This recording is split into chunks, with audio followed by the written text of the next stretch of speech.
दुष्यंत और शकुंतला का गांधर्व विवाह। जन्मेजय ने कहा, भगवान, मैंने आपके श्रीमुख से देवता दानव आदि के अंशों द्वारा अवतरित होने की कथा सुन ली। अब आपकी पूर्व सूचना के अनुसार कुरु वंश का श्रवण करना चाहता हूँ। वैशंपायन जी ने कहा, जन्मेजय, कुरु वंश का प्रवर्तक था परम प्रतापशाली राजा दुष्यंत। समुद्र से घिरे हुए बहुत से प्रदेश और मिलिच्छों के देश भी उसके अधीन थे। वह अपनी प्रजा का पालन शासन बड़ी योग्यता के साथ करता था। उसके राज्य में वर्ण संकर नहीं थे। खेती और खानों के लिए प्रयत्न नहीं करना पड़ता था। पाप तो कोई करता ही नहीं था। सभी धर्म के प्रेमी थे, इसलिए धर्म अर्थ दोनों ही स्वतः प्राप्त थे। चोर, भूख अथवा रोग का भय बिल्कुल नहीं था। सभी लोग अपने अपने धर्म में संतुष्ट थे और राजाश्रय में निर्भय रहकर निष्काम धर्म का पालन करते थे। समय पर वर्षा होती थी, अन्न सरस होते थे और पृथ्वी सब प्रकार के रत्न और पशुधन से परिपूर्ण थी। ब्राह्मण कर्मनिष्ठ थे और छल कपट पाखंड की छाया भी उन्हें छूती नहीं थी। दुष्यंत स्वयं एक बलवान युवक था। उसकी शक्ति इतनी अद्भुत थी कि वह वन उपवन सहित मंदराचल को उखाड़ कर धारण कर सकता था। वह गदा युद्ध के प्रक्षेप, विक्षेप, परिक्षेप और अविक्षेप चारों प्रकारों में और शस्त्र विद्या में बड़ा ही निपुण था। घोड़े और हाथी की सवारी में कोई उसका सानी नहीं था। वह विष्णु के समान बलवान, सूर्य के समान तेजस्वी, समुद्र के समान अक्षोभ्य और पृथ्वी के समान क्षमाशील था। नागरिक और देशवासी प्रेम से उसका सम्मान करते और वह धर्म बुद्धि से सबका शासन करता। एक दिन की बात है, महाबाहु राजा दुष्यंत अपनी चतुरांगणी सेना के साथ किसी गहन वन में जा पहुंचा। उसे पार करने पर उसे एक मनोहर आश्रम युक्त उपवन मिला। ये उपवन बड़ा ही सुंदर था। वहां के वृक्ष खिले हुए पुष्पों से लद रहे थे। दूरवा दलों से पृथ्वी हरी भरी हो रही थी। सुंदर सुंदर पक्षी मधुर स्वरों से चहक रहे थे। कहीं कोकिलों की कुहू कुहू तो कहीं भौरों की गुंजार। राजा दुष्यंत उपवन की शोभा देख ही रहा था कि उसकी दृष्टि उस मनोरम आश्रम पर पड़ी। उस आश्रम में स्थान स्थान पर अग्निहोत्र की ज्वालाएं प्रज्वलित हो रही थीं। बाल खिल्ले आदि ऋषि, यज्ञशाला, पुष्प और जलाशयों के कारण उसकी अद्भुत शोभा हो रही थी।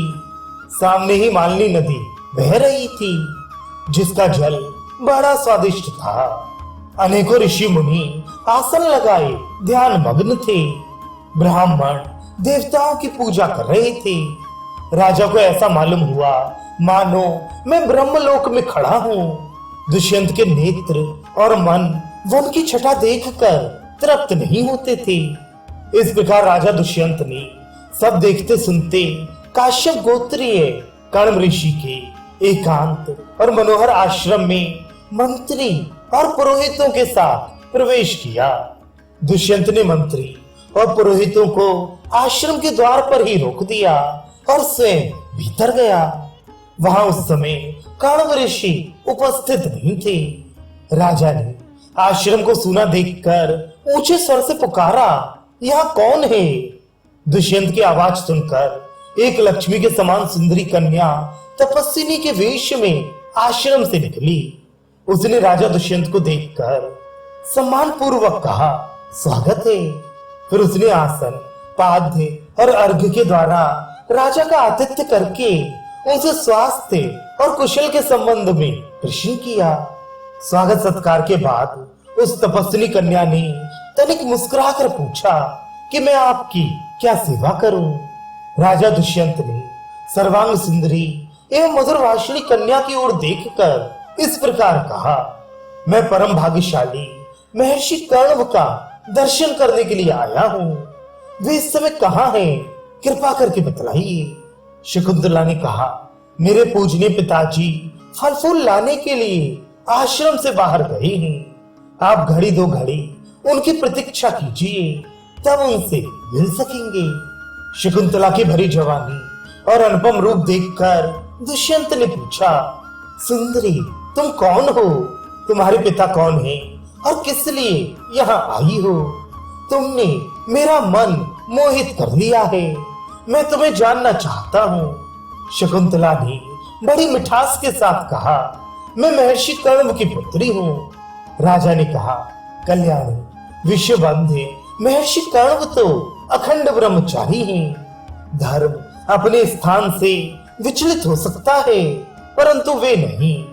ऐसी दशा में तुम उनकी पुत्री कैसे हो सकती हो? शकुंतला ने कहा, राजन, एक ऋषि के पूछने पर मेरे पूजनीय पिता कण्व ने मेरे जन्म की कहानी सुनाई थी। उससे मैं जान सकी हूँ कि जिस समय परम प्रतापी विश्वामित्र जी तपस्या कर रहे थे, उस समय इंद्र ने उनके तप में विघ्न डालने के लिए मेनका नाम की अप्सरा भेजी थी। उसी के संयोग से मेरा जन्म हुआ। माता मुझे वन में छोड़कर चली गई। तब शकुंतों अर्थात पक्षियों ने सिंह, व्याघ्र आदि भयानक जंतुओं से मेरी रक्षा की थी, इसलिए मेरा नाम शकुंतला पड़ा। महर्षि कण्व ने वहां से उठा लाकर मेरा पालन पोषण किया। शरीर का जनक, प्राणों का रक्षक और अन्नदाता, ये तीनों ही पिता कहे जाते हैं। इस प्रकार मैं महर्षि कण्व की पुत्री हूँ। दुष्यंत ने कहा, कल्याणी, जैसा तुम कह रही हो, तुम ब्राह्मण कन्या नहीं, राजकन्या हो, इसलिए तुम मेरी पत्नी हो जाओ। सुंदरी, तुम गांधर्व विधि से मुझसे विवाह कर लो। राजाओं के लिए गांधर्व विवाह सर्वश्रेष्ठ माना गया है। शकुंतला ने कहा, मेरे पिताजी इस समय यहाँ नहीं हैं, आप थोड़ी देर तक प्रतीक्षा कीजिए, वे आकर मुझे आपकी सेवा में समर्पित कर देंगे। दुष्यंत ने कहा, मैं तुम्हें चाहता हूँ, ये भी चाहता हूँ कि तुम मुझे स्वयं वरण कर लो। मनुष्य स्वयं ही अपना हितैषी और जिम्मेवार है। तुम धर्म के अनुसार स्वयं ही मुझे अपना दान करो। शकुंतला ने कहा, राजन, यदि आप इसे ही धर्म पथ समझते हैं और मुझे स्वयं अपने को दान करने का अधिकार है, तो आप मेरी शर्त सुन लीजिए। मैं सच सच कहती हूँ कि आप ये प्रतिज्ञा कर लीजिए कि मेरे बाद तुम्हारा ही पुत्र सम्राट होगा और मेरे जीवन काल में ही वह युवराज बन जाएगा, तो मैं आपको स्वीकार कर सकती हूँ। दुष्यंत ने बिना कुछ सोचे विचारे ही प्रतिज्ञा कर ली और गांधर्व विधि से शकुंतला का पाणी ग्रहण कर लिया। दुष्यंत ने उसके साथ समागम करके बारंबार ये विश्वास दिलाया कि मैं तुम्हें लाने के लिए चतुरांगड़ी सेना भेजूंगा और शीघ्र से शीघ्र तुम्हें अपने महल में ले चलूंगा। इस प्रकार कह सुनकर दुष्यंत अपनी राजधानी के लिए रवाना हुआ। उसके मन में बड़ी चिंता थी कि महर्षि कर्ण ये सब सुनकर न जाने क्या करेंगे। थोड़ी ही देर बाद महर्षि कर्ण आश्रम पर आ पहुंचे, परंतु शकुंतला लज्जावश उनके पास नहीं गई। त्रिकालदर्शी कर्ण ने दिव्य दृष्टि से सारी बातें जानकर प्रसन्नता के साथ शकुंतला से कहा, बेटी, तुमने मुझसे बिना पूछे एकांत में जो काम किया है वह धर्म के विरुद्ध नहीं है। क्षत्रियों के लिए गांधर्व विवाह शास्त्र सम्मत है। दुष्यंत एक धर्मात्मा, उदार एवं श्रेष्ठ पुरुष है। उसके संयोग से बड़ा बलवान पुत्र होगा और वह सारी पृथ्वी का राजा होगा। जब वह शत्रुओं पर चढ़ाई करेगा, उसका रथ कहीं भी नहीं रुकेगा। शकुंतला के कहने पर महर्षि कण्व ने दुष्यंत को वर दिया कि उसकी बुद्धि धर्म में दृढ़ रहे और राज्य अविचल रहे।